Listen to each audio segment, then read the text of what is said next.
Hi, this post is on the Moen 3638 collection. This is a 4-function shower head. I'll show you how that looks like. You can move the shower head like this, really easy to move around in different directions. Here's the front of it. It is about 4.37 inches wide, and it's about 2.56 inches long.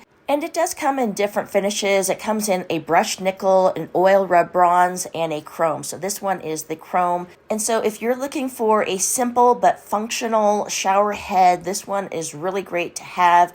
I love how it looks like, and I like that it does have kind of a wide angle when the water does come down.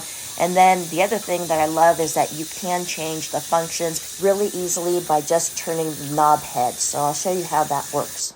So these are the functions. The first one is a jet stream, and then this is the one that usually everyone uses. This is more of a shower, a wider angle. And this one does both the shower and the pulsating center. And then this one here is the pulsating center only. So those are the 4 functions that it does have. So you can see how that works like. Really easy to use. So I hope I was able to show you up close this Moen 3638 collection. Hope it helps you in your decision. Thanks so much for watching.